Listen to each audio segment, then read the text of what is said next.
The numbers don't lie, and right now they are telling a story that Downing Street would very much prefer to keep quiet, because buried inside a bombshell piece of internal Labour polling is a political map that shows with startling precision exactly how vulnerable Keir Starmer truly is, and exactly which figures within his own party have the power to end his premiership, not through scandal, not through a general election, but through a simple democratic ballot of the very members who put him there. Happy you found us? For more analysis, don't forget to subscribe. It takes a millisecond and it's free.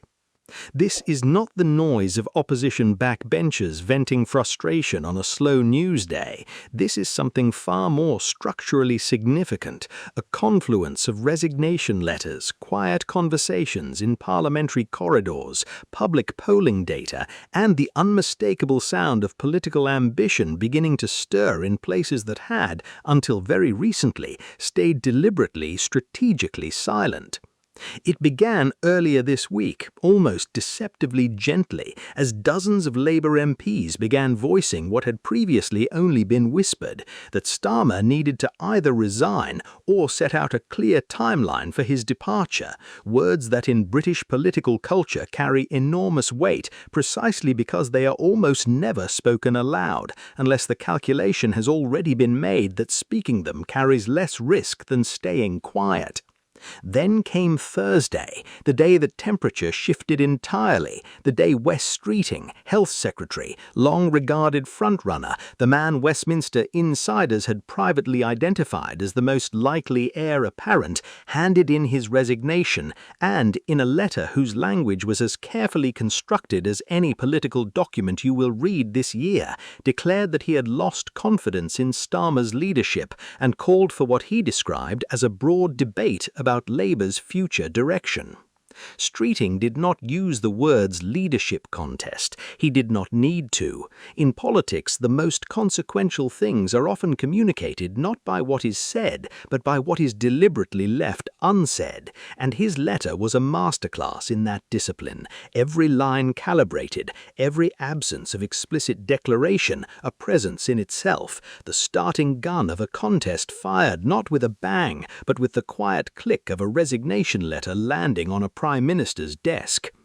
What makes this moment so uniquely combustible is that Streeting is not alone in the frame. Thoughtfully, Angela Rayner, the Deputy Prime Minister whose relationship with Starmer has never been entirely without tension, has long been discussed as a potential challenger, carrying with her a different kind of Labour identity, a different emotional register, a different connection to the party's grassroots than the more forensic, disciplined style that defines the man currently occupying Number 10.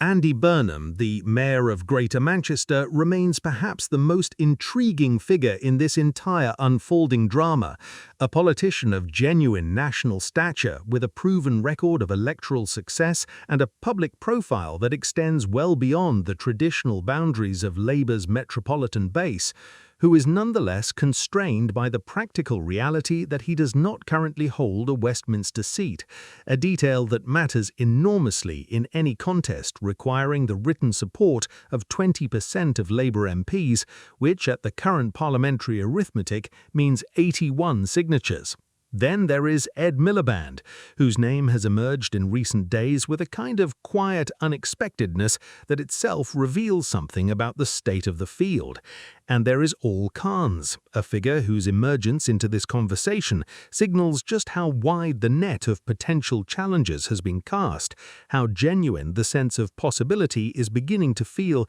even among those who might once have seemed implausible candidates. But polling is not sentiment, and this week Labour List published numbers that cut through the speculation with the cold clarity of data, surveying Labour members, the people who will actually cast the ballots in any postal leadership vote, and asking them in straight head-to-head matchups who they would choose. The results are simultaneously reassuring and alarming for Starmer, depending on which contest you are looking at, because the picture they paint is not uniform, not simple, and not at all comfortable for Downing Street to sit with. Against Streeting, Starmer performs strongly, 53% of members say they would vote for the Prime Minister, compared to just 23% for the Health Secretary, a margin wide enough that even in a preferential ballot, where the dynamics can shift across multiple rounds, it would be extraordinarily difficult for Streeting to close. That number likely explains something about the phrasing of Streeting's resignation letter, the deliberate absence of urgency, the call for the best possible field of candidates rather than an immediate contest, because a race held today, with only those currently available to stand, may not be a race he wins. But pull back from that single matchup and the landscape changes dramatically, because when you put Starmer against Andy Burnham, the polling delivers a result that should focus every mind inside number 10 with absolute seriousness. 61% of Labour members say they would back the Manchester Mayor, against just 28% for the sitting Prime Minister, a gap so wide it suggests not merely a preference, but a genuine appetite for something different, a collective exhale from a membership that has watched this government navigate its first year with a sense that something essential has been missing. Against Angela Rayner, the gap narrows, but the result is still against Starmer, 45 to 42%, a margin close enough to be called a contest, but directional enough to be called a verdict. Against Miliband, it is 46 to 39. Another loss, another signal that the Prime Minister's support among his own membership, the foundation upon which any leadership contest ultimately rests, is not as solid as a Prime Minister at this stage of a parliamentary term might reasonably hope it to be. What this polling does not capture, and what the raw numbers cannot fully communicate, is the strategic complexity of what happens next, because a leadership contest is not simply a popularity exercise, it is a sequenced, structured process with rules, thresholds, and timelines that create their own gravitational pull on events. The requirement for 81 MP nominations means that no challenger, however popular with the membership, can reach a ballot without first persuading a significant block of parliamentary colleagues to commit publicly to their cause, and that kind of commitment is rarely given lightly, rarely given early, and almost never given without a careful reading of which way the wind is ultimately going to blow. Burnham's situation is particularly instructive, a figure who leads Starmer in the membership polling by 33 points, but who would first need a by-election to return to Westminster, a process that takes time, and time in politics is the one resource that is never guaranteed to remain available in the quantities you need. Streeting's apparent willingness to delay a contest, to allow for the best possible field to assemble, reads in this context not as patience but as strategy, a recognition that the contest he could win is not the one that would be held today, but the one that might be held in 6 or 8 months, with Burnham on the ballot and the dynamics of a crowded field creating different possibilities than a straight bilateral race. For Starmer, the coming weeks will require something that no amount of polling data can manufacture, a demonstration, visible and tangible, that his leadership still has a direction, still has a project, still has the capacity to absorb this level of pressure and emerge from it with authority intact rather than merely diminished. He has said through number 10 that he would fight any leadership contest, and that declaration is itself a form of stability, a refusal to allow the narrative of inevitable departure to take hold before events have actually demanded it.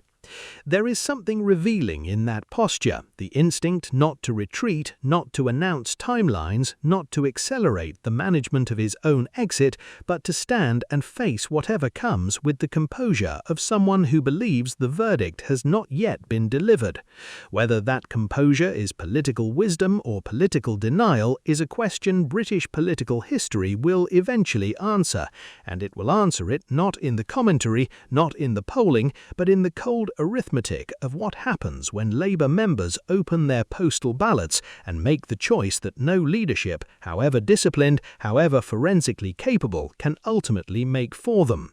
The paradox at the heart of this moment is that the party which came to power on a promise of stability, of serious governance after years of chaos, now finds itself navigating an internal storm, whose resolution will define not just who leads Labour, but what Labour actually is. And whatever emerges from that process, the country will be watching, the world will take note, and the political landscape that follows will be shaped by decisions being made right now, in corridors and resignation letters and polling data far from the public eye.